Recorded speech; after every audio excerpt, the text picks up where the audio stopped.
Entre a Bíblia e o jornal. Estamos pensando aqui sobre política.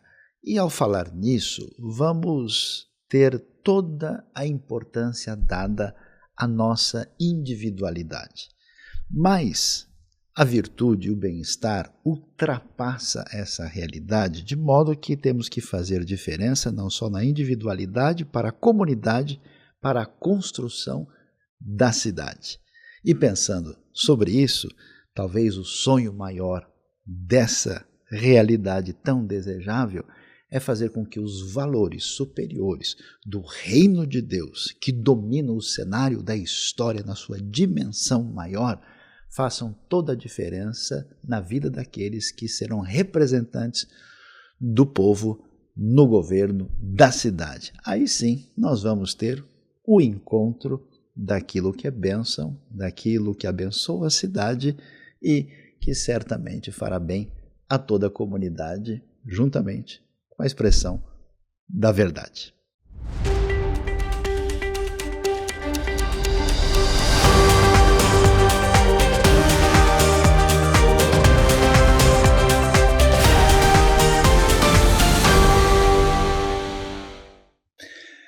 Entre a Bíblia e o jornal, seja você bem-vindo à nossa conversa de hoje. E o nosso assunto aqui é algo que certamente tem relevância completa. O tema é política. Será que a gente sabe lidar com essa questão que é tão determinante? E para conversar sobre esse assunto, tenho comigo aqui meu amigo Davi Lago. Davi Lago, além de uma excelente formação na área de Direito, onde ele está se doutorando na Universidade de São Paulo, ele participa do laboratório de discussão, de pesquisa a respeito de política, Labo, ligado à Pontífice Universidade Católica, PUC, e também faz parte, aí participa de um programa na própria TV Cultura que discute essa questão, ele que também tem formação teológica, é professor da Faculdade Teológica Batista de São Paulo e tem na sua a condição também de estudioso, alguém que está ligado ao ministério pastoral, ou seja, uma pessoa completa para falar desse assunto tão importante para a nossa realidade. Davi, seja bem-vindo, uma grande alegria ter você aqui conosco, e antes que você fale qualquer coisa, eu quero até mostrar para o pessoal aqui, olha, um livro, novo lançamento, Além da Ansiedade, né? Você está ansioso para conhecer e ver mais de perto, então está aqui, Além da Ansiedade, o seu último lançamento, Sabedoria para Vencer as Preocupações e Angústias Existenciais aqui do nosso entrevistado de hoje. Boa tarde, Davi. Boa tarde, pastor Saião, obrigado pela acolhida, obrigado equipe da RTM pelo convite, é sempre uma honra, uma alegria muito grande estar aqui e bater um papo com o senhor, pastor, é sempre muito aprendizado também. Nossa alegria é muito grande e a gente vai logo direto ao assunto. Eu não sei, Davi, eu acho que o nosso mundo está um pouco doido, né? Porque quando a gente pensa na polis, né, se a gente lembrar da referência helênica histórica, e está pensando na administração da realidade social a partir dos poderes constituídos, tendo o sonho, né, democrático, acho que o nosso mundo, em parte, tem uma realidade de turbulência, né? Sem entrar no mérito da questão, por exemplo, para muita gente foi surpreendente, as notícias estão aí se multiplicando, a eleição de Javier Milei na Argentina, né, que inicialmente era considerado, vamos dizer, um candidato razoavelmente exótico, né, diferente do que poderia se esperar, e acabou tendo vitória no pleito. Ao mesmo tempo em que a gente vê isso, a gente vê em alguns lugares do mundo um Estado falido, em alguns lugares a gente tem até uma outra estrutura paralela,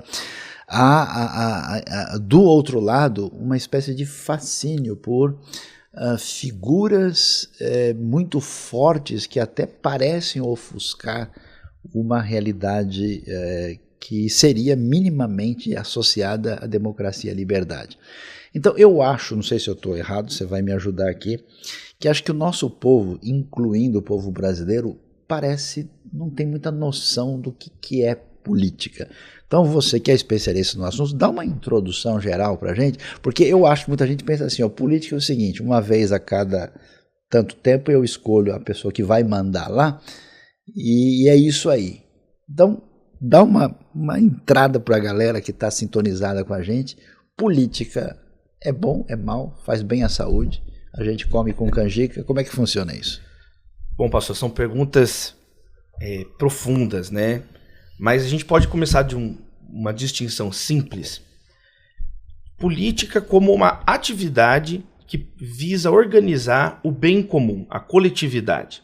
Essa é uma noção até clássica assim, de política. Política como a arte do viver em conjunto, a tentativa, é uma atividade, né, uma tentativa de viabilizar a vida comum.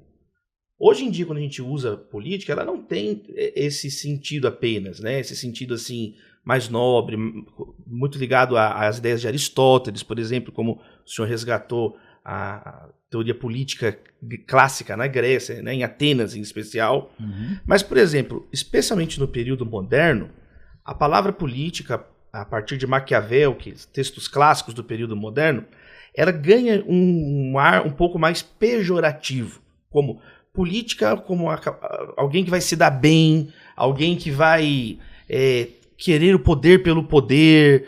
Então, no período moderno, não se tem mais uma visão, por assim dizer, tão romântica ou tão carregada de uma noção de bem na política, intrinsecamente.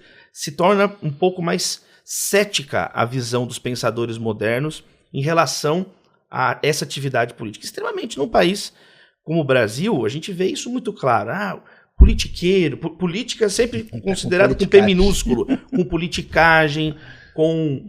Mas eu acho importante essas duas concepções, uma mais clássica e uma mais moderna, eu acho que nos ajudam a modular o que a gente quer dizer por política.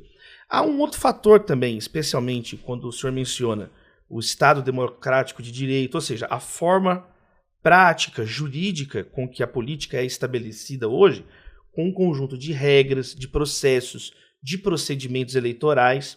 Então, hoje também política tem a ver com a atividade pública, por assim dizer, atividade eleitoral, atividade ligada a cargos públicos. Essa também poderia ser uma terceira maneira de entender a política, né? Não política algo maior, que tem a ver com a cidadania de todos nós, ou de alguém interesseiro que quer pelo poder, que quer brigar pelo poder, mas a política como aquelas pessoas vinculadas, né, oficialmente, juridicamente, a um cargo público. Uhum. Aí, nesse sentido, por exemplo, nós somos cidadãos que votam, que participamos da política num sentido mais amplo, mas existem aqueles que estão ali, são detentores do poder, cargos, mandatos eletivos, né? E, por exemplo, a nossa tradição batista, protestante, evangélica como um todo, né?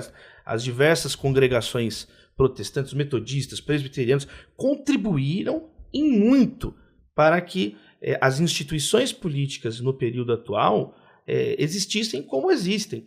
Liberdade de imprensa, a própria ideia aqui, né, eu acho legal, né? A Bíblia e o jornal. A ideia da imprensa é uma ideia de matriz protestante evangélica, né? O texto fundante da disciplina liberdade de imprensa, liberdade de expressão na modernidade, foi escrito por um autor evangélico, o John Milton. John Milton, na Inglaterra, ele escreve um panfleto chamado Areopagítica, né, lembrando até, né, o Areópago, onde as pessoas debatiam na Atenas clássica, e ele, então, defende ali que as pessoas na Inglaterra, no Reino Unido, teriam o direito de serem informadas daquilo que acontece no poder. Quer dizer, o poder tem que ser transparente, nós podemos e devemos participar das decisões que vão vincular a nossa vida, né? As decisões políticas, elas vinculam toda a comunidade. E o John Milton argumenta, então, que as pessoas têm o direito de ter informação, de serem informadas, e para isso é necessário que haja liberdade na imprensa. A imprensa falar. Então, apenas uma primeira ressonância. Então, existem diferentes maneiras de entendermos a política, e historicamente, a tradição cristã, a tradição evangélica, ela tem uma influência decisiva para aqueles que são hoje valores mais altos, mais nobres, que as pessoas valorizam. Quando se fala em democracia, em liberdades, o protestantismo tem uma vinculação direta a isso. Uma das coisas que tem sido levantadas nos últimos tempos, até por uma certa crise que a gente observa em diversos ambientes, é um questionamento da democracia. Então você tem algumas forças presentes no mundo que dizem, olha, isso não dá certo de jeito nenhum, isso é inadequado, ou isso pode servir para algum lugar do mundo. Então, conheço até gente de perfil religioso, que fala, não, democracia é do demo, né? Isso aí nem tem nada a ver, não existe democracia na Bíblia, isso não é uma postura verdadeiramente sintonizada. A democracia, como nós a conhecemos na nossa experiência recente, vamos dizer, social-democracia, principalmente de origem europeia, é de fato a melhor opção política? E se é, por quê? As outras tentativas, elas apresentam problemas significativos para o bem-estar da sociedade? Sim, a democracia, vamos lá. Qual que é o princípio fundamental que a torna mais atrativa em relação a outras formas de estruturação do governo, do poder? É o compartilhamento justamente da tomada de decisão com o maior número possível de pessoas. Isso dá mais legitimidade àquela decisão política. Esse é o argumento que Calvino utiliza, por exemplo, nas Institutas. Ele utiliza esse argumento lá no capítulo político, capítulo 20 do livro 4, se não me engano, salvo engano, onde ele vai dizer exatamente isso. Ele vai dizer assim, só que ele não está argumentando propriamente o poder público. Ele está falando na escolha de ministros na igreja, dos pastores. Uhum. Ele diz, utilizando um texto de Atos dos Apóstolos, ele fala que os presbíteros eram escolhidos pela congregação, eles eram aprovados pela congregação. E ele usa essa expressão lá.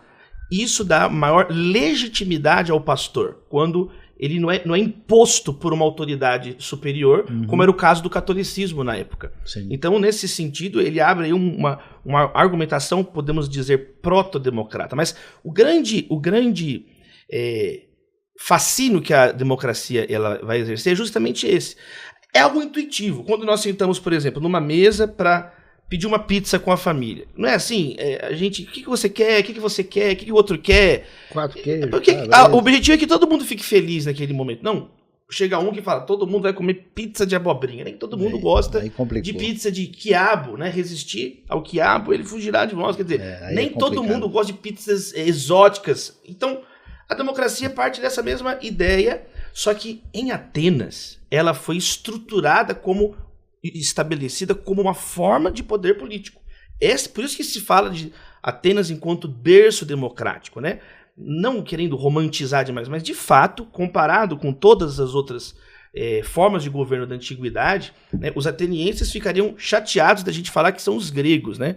Seria como dizer que o queijo canastra é brasileiro. Não, o queijo canastra é mineiro, né? Quer dizer, cada coisa no seu lugar, né? Então, assim, os atenienses, eles, historicamente, carregam a reforma de Clístenes, tem tudo registrado, e eles estruturaram, então, essa experiência lá atrás, ela sempre foi minoritária na história da humanidade. Mas ela também foi limitada, né? Sempre foi limitada. Então, ela ficou restrita naquele momento. Mas ela também não alcançava todo mundo, né? Não alcançava todo mundo. Era uma proto-democracia. Era proto-democracias como a gente falaria hoje, querendo alargar o voto a todo tipo de pessoa, né? O movimento das sufragistas, inclusive, muitas líderes cristãs na Austrália lideraram, na Inglaterra e na Austrália, né, o movimento do direito ao voto da mulher. Partiu da igreja. A primeira candidata, por exemplo, na Austrália foi uma líder evangélica, né? Existe uma ampla tradição dentro da igreja de participação política. Mas no século XX, a democracia ela atinge esse status, quase, por assim dizer, entre aspas, né, mítico, divino até mesmo, em contraste com as experiências totalitárias marxistas, né, no caso de Stalin, você vê, né, na União Soviética, com supressão de liberdade de culto, supressão de liberdade de expressão, e também nazifascistas, né, Benito Mussolini, Adolf Hitler na Inglaterra. Essas experiências totalitárias na primeira parte do século XX geraram, né, um sentimento de profunda indignação. Então, quando chega no final do século XX, quando a gente vai ler toda a literatura política, você vai ver essa ode à democracia como um lugar onde a juventude pode se manifestar, pode falar. Então existe sim certo culto, louvor à democracia no final do século XX. A grande questão, existe um autor búlgaro chamado Tsvetan Todorov, faleceu alguns anos atrás.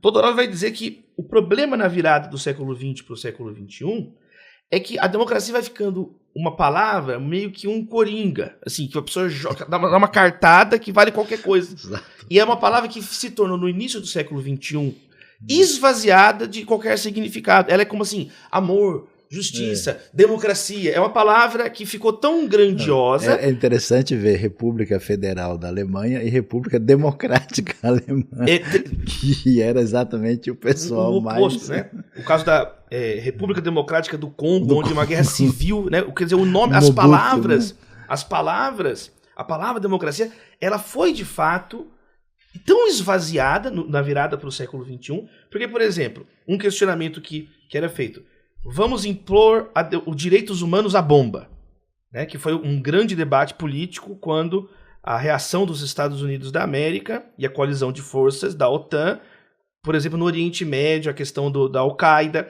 ali começaram a ter essa discussão. Peraí, impor direitos humanos à bomba é a mesma coisa que dizer assim: eu mataria por um prêmio Nobel da Paz. Quer dizer, é uma coisa intrinsecamente contraditória.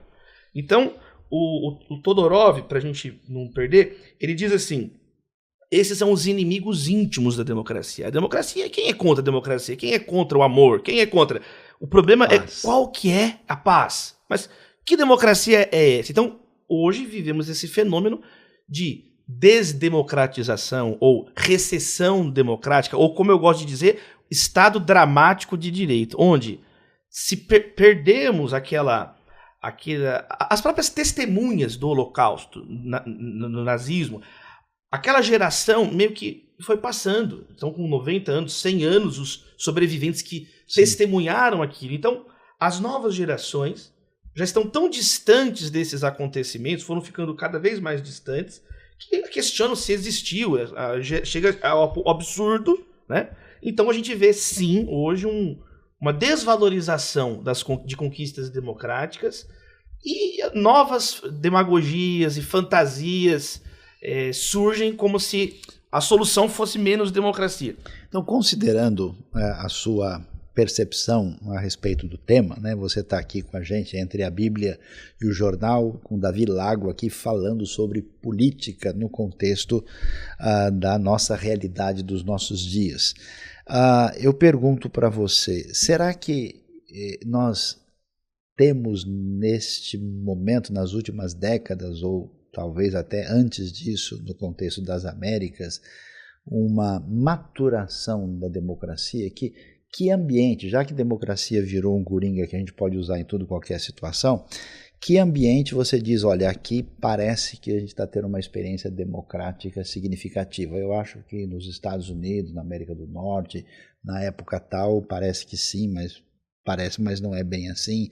Ou na Europa Ocidental, em que contexto e quais são os predicados dessa democracia? Quando é que a gente observa? O que acontece lá? Você tem o que exatamente? Alguns pontos também eu acho importantes para ficar nítido o que nós queremos dizer. A democracia, ela é por definição também barulhenta. A democracia, ela é uma instabilidade contínua. Por quê?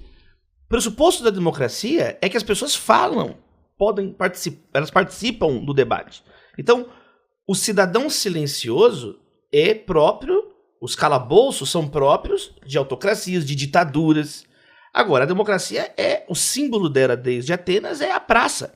É o lugar onde as pessoas expressam as suas ideias. Então, a atitude democrática é conviver também no barulho, né? O objetivo da democracia não é a convergência de ideias, mas é a convivência na divergência.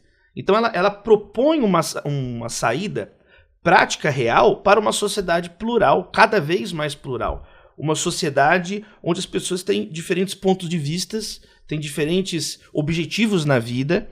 Então, a democracia, nós temos que entender isso também, ela não é uma questão que simplesmente, tem aqui um paraíso na Terra. Muito pelo contrário, ela é um esforço contínuo, ela é barulhenta, por isso que chama parlatório, é lugar de parlar, é lugar de falar, é um lugar onde as pessoas conseguem emitir a sua opinião.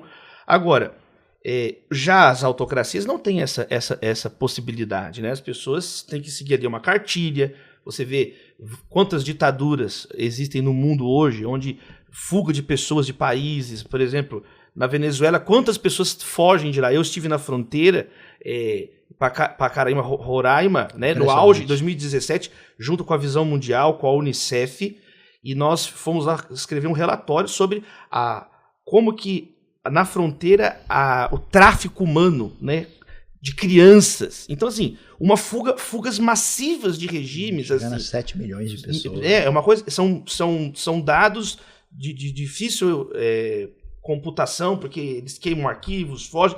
Mas, quer dizer, são desafios reais. As pessoas.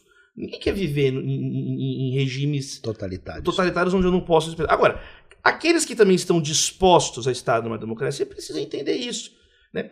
Eu acho que o Novo Testamento ele é muito claro com relação a isso, quando nós temos ali diversos preceitos de convivência, né? Preceitos explícitos de como tratar o outro que não é um cristão como nós. Então, Romanos 3, quer dizer, não devam nada a ninguém a não ser o amor. Existe uma responsabilidade, um chamado cristão a amar todas as pessoas, não apenas aquele que pensa como nós. Amar o inimigo, orar por quem persegue, né? Paulo faz essa oração, 1 Tessalonicenses 3, 11, 12, ele faz essa oração. Eu oro para que o amor de vocês cresça mais por todos, né? Existe o dever também de fazer o bem a todos. Enquanto tivermos oportunidade, façamos o bem a todos, especialmente aos da família da fé. Mas o apóstolo não limita. Gálatas 6,10, ele não limita a feitura do bem apenas à igreja, né? Existe, então, orar por todos. 1 Timóteo 2, ele vai dizer, olha, ore pelas autoridades e por todos que exercem, porque Deus deseja que todos sejam alcançados. Então, orar por todas as pessoas, amar todas as pessoas, estar em paz. O que depender de vós, estejam em paz com todos. Então, a atitude da igreja, ela é uma atitude dentro dessa democracia barulhenta de contribuir, então, com o convívio, de orar, de não... O ponto de partida não é o ódio e interditar e calar o outro. Esse não há como fundamentar isso biblicamente. É antidemocrático e anti-neotestamentário. Você corrompe a índole cristã. O grande diferencial do evangelho é justamente a humildade de Cristo. É a única mensagem que fala sobre humildade. Não existe outra religião, não existe outro sistema ético, não existe outra filosofia que privilegie a humildade. É até hoje chocante, é escandaloso falar de humildade, né? E é justamente esse que é o diferencial da mensagem de Jesus. Quer dizer, Deus é perfeito. Ele não pode ser melhor do que ele mesmo, porque ele já é perfeito. Agora, ele pode se esvaziar de si mesmo, como diz Filipenses 2, como fez, né? Humildemente. Então, o maior é o menor. Os últimos serão os primeiros. Quando sou fraco é que sou forte. Aquele que perde a sua vida, esse a encontra. Então, todas as bem-aventuranças. Então, quando a gente lê isso no Novo Testamento e a gente olha para a nossa sociedade, eu acho que isso deveria informar a nossa ação. Então, olhando hoje, perdão, aqui vai abrindo aqui, pastor, mas assim, vai abrindo a conversa. Mas, do ponto de vista, então, de regimes que a gente olha ali, a gente vê experiências práticas. A gente vê, por exemplo, uma estabilidade, que as pessoas gostando ou não, os Estados Unidos da América têm, com a única exceção da Guerra de Secessão, né, na época do Abraham Lincoln, há uma continuidade, né, que, por exemplo, não existe na França.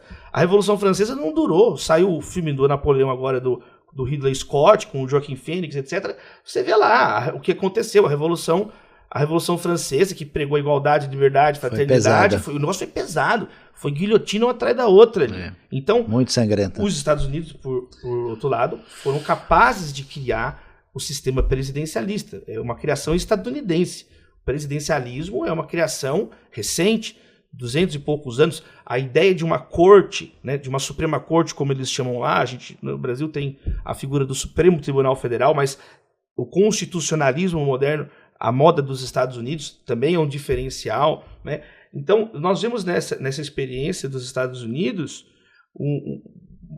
Agora, não podemos exagerar, vai dizer agora que é o farol das liberdades, que é... Aí também cair num outro grau de ingenuidade. Então, acho que, assim, especialmente para nós cristãos, a gente olha os bons exemplos, bons cases, às vezes em cidades. Existem bairros na Alemanha, Valben Green City, por exemplo, que é um exemplo de uma comunidade extremamente funcional em todos os aspectos. É um bairro modelo avançado para o mundo. Na Alemanha existe esse lugar. Então, quando o pessoal fala sobre isso, e vem até índice de percepção, né, de democracia ou de não corrupção, vários elementos aí, um dos que aparece em destaque, muitas vezes você tem um elogio à Escandinávia, né, e na maior parte das vezes eu vejo uma referência, se você vai me confirmar se isso faz sentido, que a Suíça é o ambiente de democracia mais amadurecido. Isso configura a realidade? É isso mesmo? Porque parece que a divisão de decisões lá é mais acentuada do que em outros ambientes, inclusive da Europa Ocidental. Sim, sem dúvida alguma, né? Existem fatores explicativos para isso, mas sem dúvida nenhuma, qualquer dos índices de percepção da corrupção, percepção democrática, IDH, Índice de Desenvolvimento Humano. Liberdade de imprensa. Liberdade de imprensa. Existem índices até engraçados hoje. Existe índice de felicidade, né? Que tentam aferir, né? Islândia, Finlândia. Eles tentam aferir a felicidade das pessoas. É difícil, né? Friolândia. Felicidômetro, né? É uma coisa engraçada. Mas assim, esses índices sempre vão mostrar essa região, Noruega, Dinamarca. Agora, por exemplo, são regiões com menos habitantes. Noruega tem 4 milhões de habitantes. 4 milhões tem, acho que nesse bairro que a gente está aqui em São Paulo, entende? Exato. Então, assim, existem um conjunto de diferenciais. A Noruega tem 4 milhões de pessoas. São Paulo beira 13 milhões. A cidade. A cidade é 21. Então, assim, essas comparações também, muitas vezes, são... Tem seus limites. Elas têm os seus limites. O que a gente pode ver é justamente o quê? Experiências concretas, onde... às vezes regionais, locais. Isso também é cristão, né? Porque Jesus fala do próximo. Próximo é um conceito espacial, é de vizinho, de próximo mesmo. Então, quem foi o próximo? Aquele que, no samaritano, ele se aproximou e ele foi de fato um próximo, que cuidou daquele desconhecido. Então, às vezes a gente pensa próximo como o outro, mas próximo é muito interessante a questão de estar perto. Como que a gente lida com as pessoas que nós convivemos. Porque muitas vezes também, em debates políticos, existe uma saída fácil, um escapismo, como o senhor gosta de falar, pastor, que é o quê? Ir para categorias ideais abstratas, né? É muito fácil amar a humanidade. A humanidade é difícil amar a pessoa, o patrão, o colega, o vizinho, né? Esse que é difícil, né? O palmeirense, o corintiano, é complicado você amar. Agora você amar uma palavra que é inacessível, Mas, Davi, eu tenho uma questão que é interessante. Você falou, né? Você deixou bem claro que existe todo um caminho de apresentação da relação com o próximo semelhante na sociedade que parecem como ingredientes que fomentam essa relação democrática, né? Eu me lembro, por exemplo, da coisa muito curiosa, né, quando a Bíblia trabalha, na verdade, uma demitologização do paganismo antigo, né?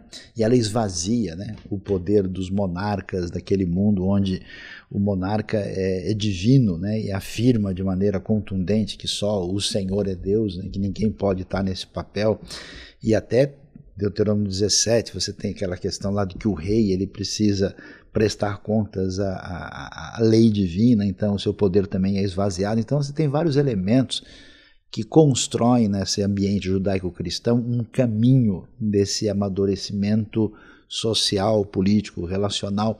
Agora, uma coisa que me chama a atenção, e aí você vai me ajudar aqui a entender o que é isso, boa parte da sociedade brasileira, talvez até contaminada por essa ideia que a política faz mal, que a política prejudica, tem uma atitude quase que eu diria assim, obscurantista em relação a isso. Eu não vou pensar nesse negócio. Inclusive, muita gente imagina que uma pessoa bem espiritual ele nem pensa sobre essas coisas para que não atrapalhe a sua, vamos dizer, concentração espiritual, né? E acho que durante muito tempo, tanto essa postura escatologista exagerada, que nós estamos no fim do mundo, ou esse misticismo acentuado, que tudo se resolve numa dimensão que a pessoa chamaria de espiritual, provocam um distanciamento de querer fazer alguma mudança. Como é que você vê esse quadro? É legítimo ou não é legítimo? O sujeito bom cristão precisa contribuir ou realmente ele sabe que está tudo sujo demais, ele vai orar para que Deus repreenda o inimigo e está tudo certo? O maravilhoso no texto bíblico é que ele encurrala o sujeito que está lendo a não fugir em nenhuma das situações. Um exemplo de Jesus, Mateus 25. A pessoa que lê Mateus 25, tive fome e me deste de comer, tive sede e me deste de beber, eu estava nu e você me vestiu, eu estava preso e você me visitou, eu era estrangeiro e você me acolheu. Então agora vamos dar pão, dar água, aí você fica, se você ler Mateus 25. Só que no capítulo seguinte, Jesus fala, os pobres vocês sempre terão, Judas. Né? Ele vai, por outro lado, ele meio que quebra esse ímpeto messiânico, humano messiânico, de nós mesmos resolvermos todos os problemas. Outro exemplo, quando o próprio apóstolo Paulo vai dizer lá, no mesmo texto de Timóteo, que por um lado ele fala para orar pelas autoridades, quer dizer, mostra certo otimismo, vamos orar para que tenhamos uma vida tranquila, pacífica, com toda dignidade e piedade. Ele não poupa adjetivos, ele coloca 4 um atrás do outro ali. É o mesmo texto que ele vai dizer, mas há um só mediador entre Deus e os homens, Cristo Jesus, homem. Então ele não deixa, ao mesmo tempo que eu oro, a atividade política, ela não é corredentora. Ela não precisa de Jesus mais, não, Jesus é o único mediador, ponto final. Então o cristão, ele vive nessa tensão. Lutero chamou muito a atenção sobre isso nas fontes do protestantismo ali, essa tensão de salgar, de iluminar. Agora, é uma responsabilidade. Né? Jesus coloca isso o tempo inteiro. Nós devemos salgar. O sal não pode perder o seu sabor. Ele tem que fazer diferença.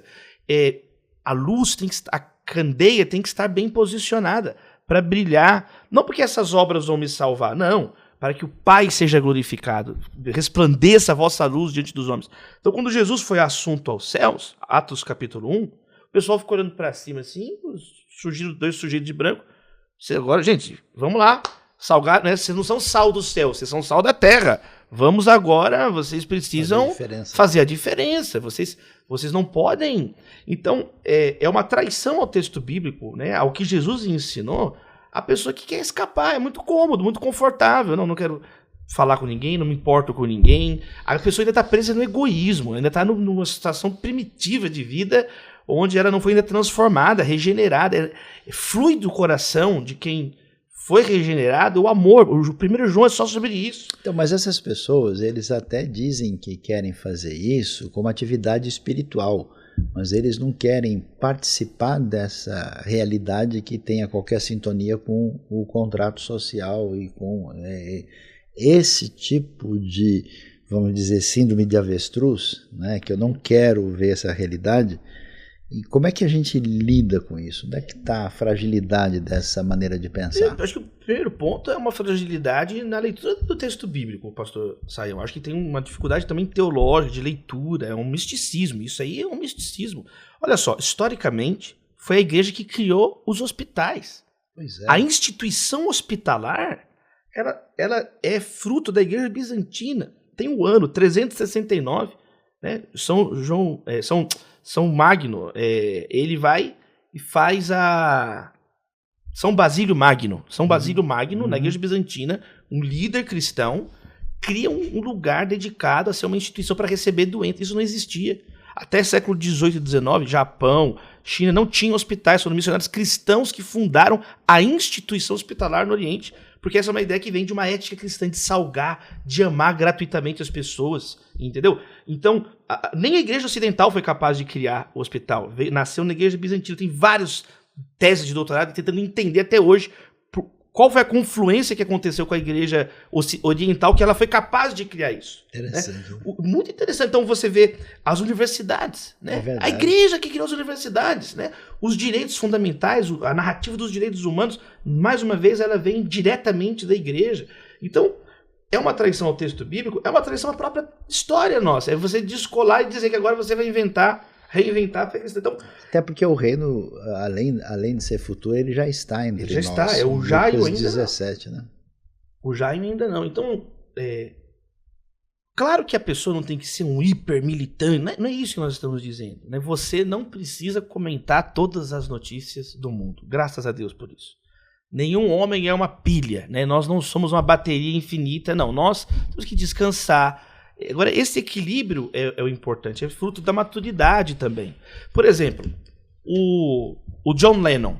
O John Lennon, ele é um exemplo, a vida dele é muito exemplar nesse sentido de posicionamento. Houve uma fase no início da vida, na Beatlemania, que ele era um completo alienado. Ele mesmo diz, ele era um alienado na época dos Beatles. Eu não me importava com política, só queria vender disco, viajar ao mundo, curtir os aplausos. Ele se cansou disso, né?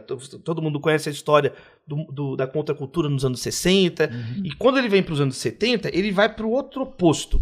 Ele vira um hipermilitante de 70 a 75. Ele, a Yoko Ono, ele vai para Nova York, ele começa a participar de... Aí ele cansa disso também. Ele fala assim, gente, eu tô perdendo a minha vida, Ele fala assim, eu descobri que nem isso funciona. Então ele some de cena e vai cuidar do filho dele, ele e a Yoko, e vive uma vida normal. Ele ficava passeando no Central Park. Julian Lennon. Então, assim, o Julian foi com a primeira esposa, esse é o Sean Lennon. O Julian foi outro, tá certo. O Julian foi o primeiro filho, aí ele tem um filho com a Yoko, e a Yoko começou a carreira dela também em Nova York, na Judson Memorial Baptist Church, em Nova York. Eles abriram espaço para artistas que estavam iniciando. Mas eu acho que é um exemplo insuspeito, assim. O John Lennon, todo mundo conhece os posicionamentos dele, mas eu tô falando dessa questão de partir da alienação para a hipermilitância. Então, assim, não é uma questão que só o cristão pode entender. Acho que o senso comum, a graça comum, aponta para isso também, né? A vida também, tudo é politizável. Dizer que tudo é político também é uma ingenuidade. Tudo é passível de ser politizado. Agora, você reduzir a vida humana, a experiência humana, a arte, a espiritualidade, a música, tudo a uma questão...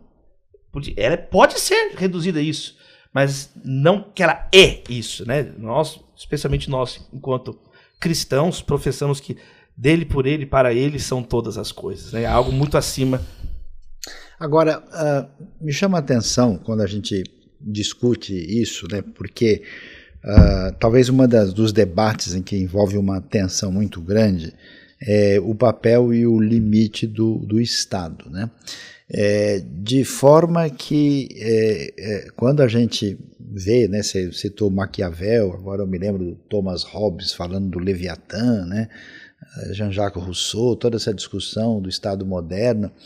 E aí a pergunta para você, porque até dentro do debate brasileiro, né, e não só isso, tem um monte de gente dizendo, olha pessoal, o Estado tem que sumir, o Estado deve desaparecer, e quanto mais a gente tiver o que a gente pode chamar de um Estado mínimo, deixa o Estado acender, apagar a luz para funcionar as coisas aí, deixa a coisa rodar. E pode até ser, né, que isso seja uma opção, mas parece que uma série de coisas em ambientes que funcionam assim deixam a desejar. Por outro lado, tem gente que talvez nessa busca, né, de uma espécie de tutor geral da vida da gente, que é o estado máximo possível, né, para a gente meio que descansar e ser, se é que eu posso dizer, paparicado ou cuidado, se é que vai ser pelo Estado. Que história é essa? Em que estado nós estamos dessa discussão? O que você aconselha para a galera que está sintonizada com a gente aí? Thomas Hobbes, ele é o primeiro autor que articula a palavra Estado como nós estamos utilizando nessa conversa. Ou seja, o ente do poder que não se confunde nem com governante nem com governado. Essa noção de Estado ela é moderna. Uhum. Ela não existe na antiguidade, e ainda existem concepções de Estado que misturam a família real, direito divino dos reis, teocracias, que ainda confundem isso. Mas essa concepção de Estado, quem se interessa, é um assunto muito importante esse. O autor, o Quentin Skinner, da Universidade de Cambridge, ele tem o trabalho, um artigo mostrando a história do conceito de Estado. Então, no período moderno, essa noção de Estado, a reforma protestante, ela está surgindo junto com essa nova concepção de Estado. Por isso que nos reformadores, nós não vamos encontrar ainda nem a gramática, nem o vocabulário necessário para essa discussão. Era ainda uma fase muito medieval ainda, existiam muitos latifúndios na Europa. Então, existem muitas lacunas na reflexão teológica protestante, porque anacronicamente querem ler e essa ideia de Estado ela é muito mais contemporânea, muito mais recente. De fato, nós precisamos de autoridade, né, de algum tipo de mediação dos conflitos, né? E isso vai sendo feito institucionalmente. Instituições são mecanismos de controle, são leis e também são valores de algum modo compartilhado pela comunidade política. Então, o Estado, enquanto mera máquina, ele não é nada, ele também não deixa de ser uma abstração, né? Como o próprio Hobbes vai dizer, ele é um homem artificial, é o argumento que ele usa, né? Assim como o mercado é uma abstração, né? O que existe são pessoas. Então, a resposta é assim, nós temos que encontrar, na minha opinião, equilíbrios na máquina pública, né? O Brasil é muito conhecido, infelizmente, por em muitos setores ter um Estado inchado e ineficiente. Multiplicação de municípios que não tem nem renda para se manter. Então, agora você vai dizer que tem que privatizar tudo. Você viu, por exemplo, aqui na cidade de São Paulo, ficou 2-3 dias no breu, sem luz. Pois é. E a luz aqui é privatizada pela Enel e foi um grande cataclismo aqui na cidade, mostrando que é um simplismo dizer que só porque vai privatizar vai dar tudo certo. Então, as melhores pesquisas, elas vão mostrar, né, para cada contexto é necessário. E por isso, a participação cidadã é mais importante de tudo. A fiscalização. Não adianta a discussão do Estado maior, menor, sem uma constante fiscalização da população, do povo, né? O poder é público em dois sentidos, de acordo com o Norberto Bobbio. Ele é público por pertencer a todos nós, e ele é público por ser visível. Ele não é opaco. Nós podemos enxergar através dessa moldura, ver o que está atrás. Então, só que se nós temos lei de acesso à informação, jornais, mas as pessoas às vezes não querem ir lá fiscalizar e participar, ter uma atitude destrutiva, ficar na minha bolha, não adianta se o Estado é maior, se o Estado é menor, ele continua ineficiente. Agora, a gente já está caminhando aí para o desfecho da nossa conversa. Hoje você está aqui entre a Bíblia e o jornal. Eu estou com o Davi Lago falando sobre política e a importância disso para a nossa realidade. Davi, uma coisa que está sempre em pauta nessa discussão é a relação entre política e religião, né? E aí a gente tem, vamos dizer, uma série de desdobramentos nesse cenário, né? Por um lado, a gente ouve, né, um clamor, né, do lado, vamos dizer, antirreligioso na conversa, de dizer o seguinte: olha, aqui o Estado é laico, aqui nós estamos falando de não tem nada que entrar em questões religiosas, né? E aí a gente vai desde que se as pessoas numa cerimônia pública podem usar um crucifixo, até o ponto de que não matarás é considerado um preceito religioso ou não, né?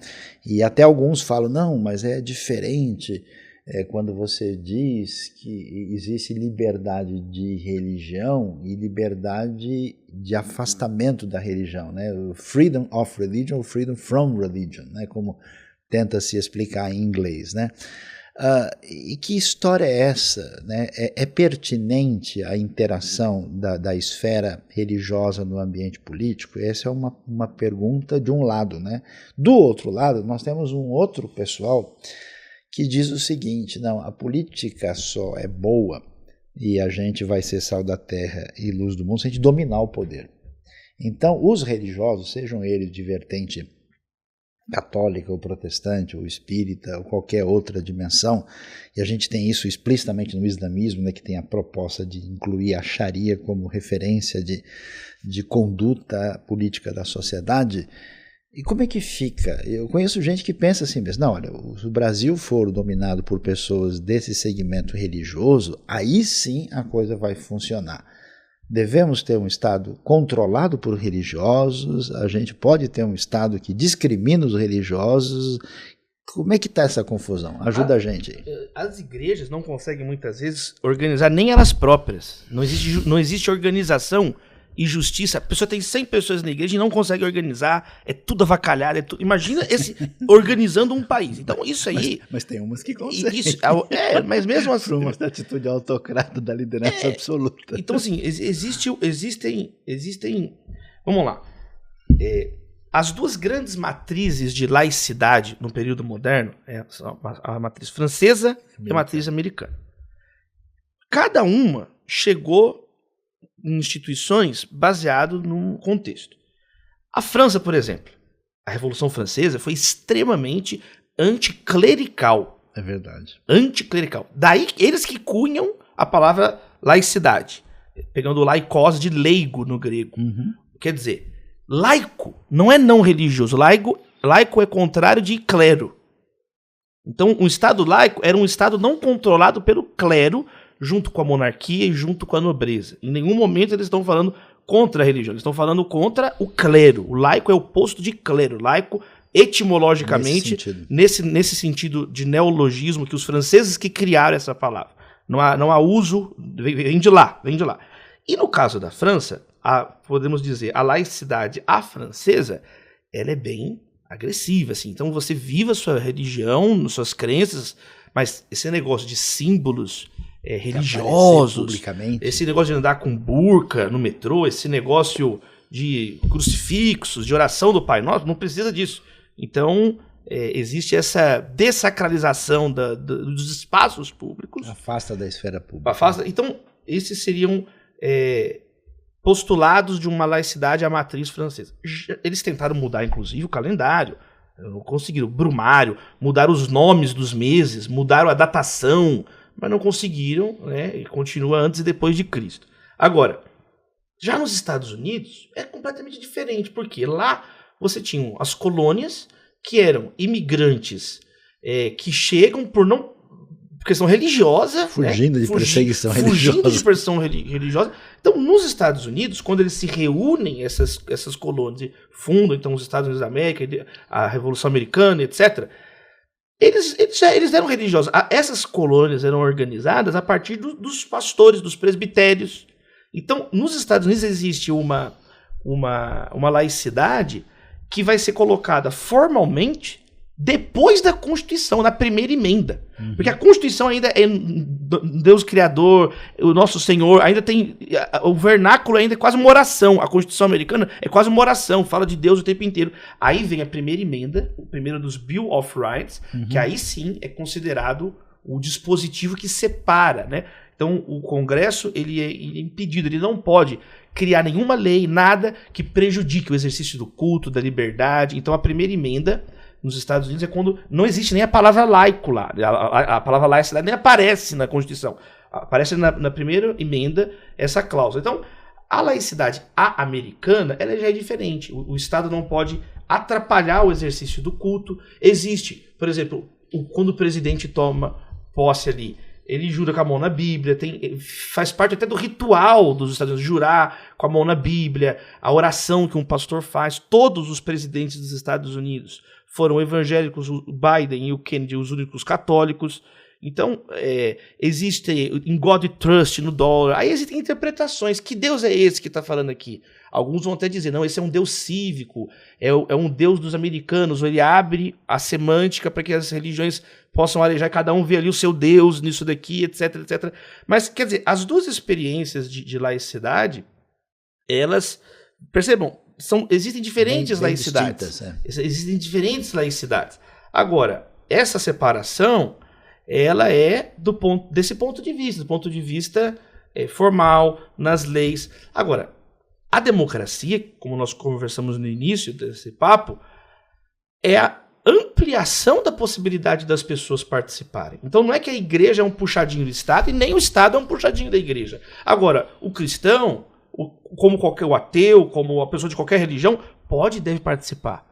Você não é um cidadão de segunda classe por professar uma religião em uma democracia. Mas não é um problema como um líder religioso de classe sacerdotal ou pastoral entrar diretamente na política e fazer... Do ponto de vista constitucional, não. Do ponto de vista teológico ou da nossa...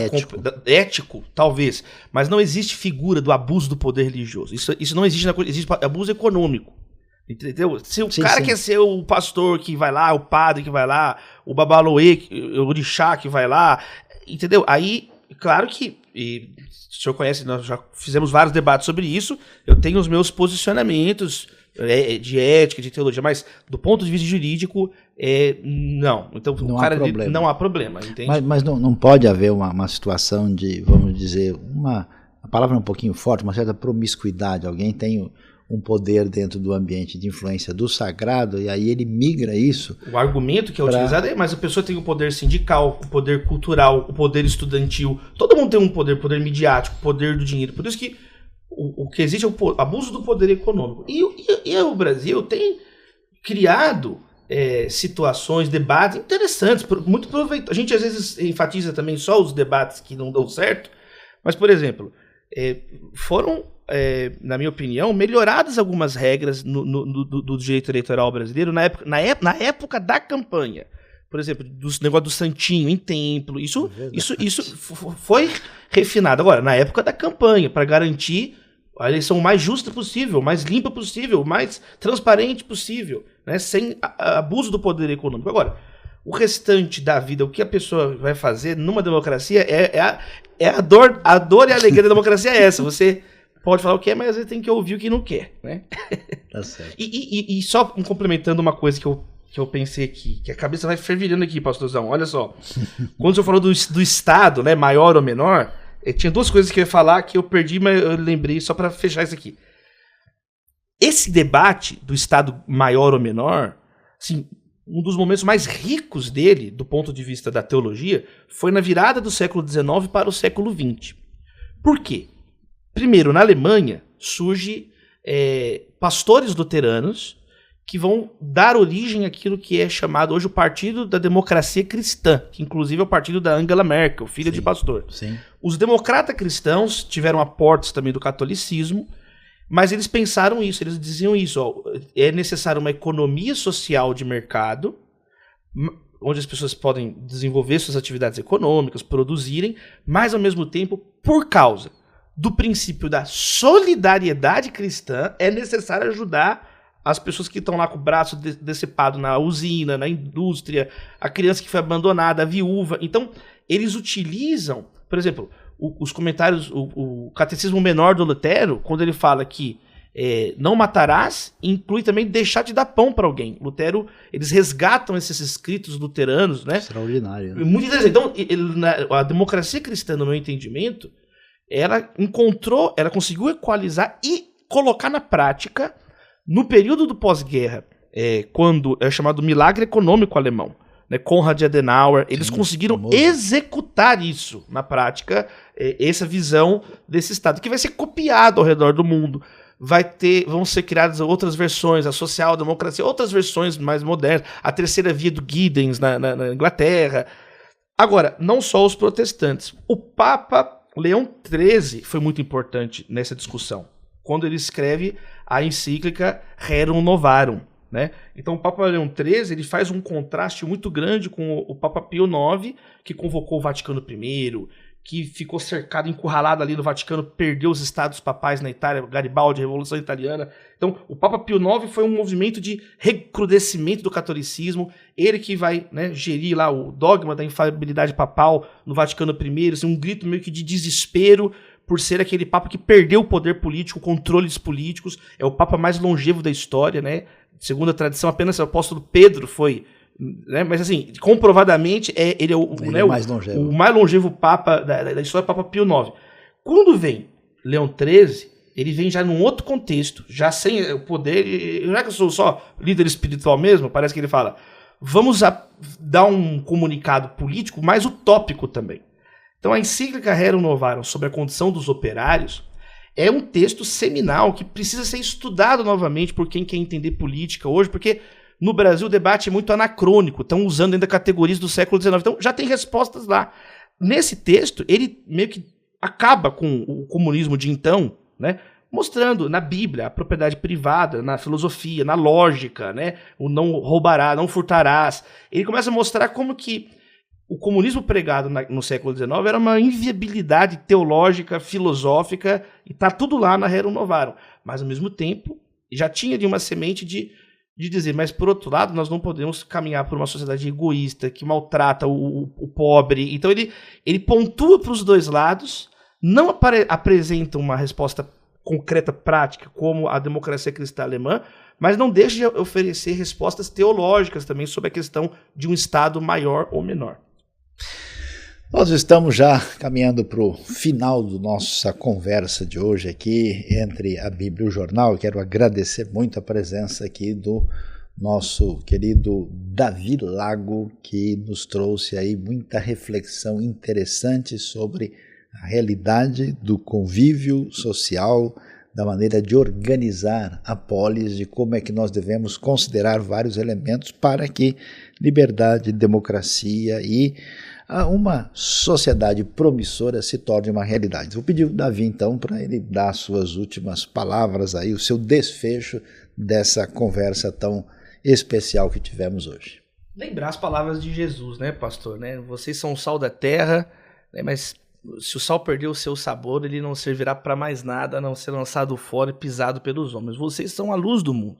Não se pode esconder uma cidade edificada sobre o monte.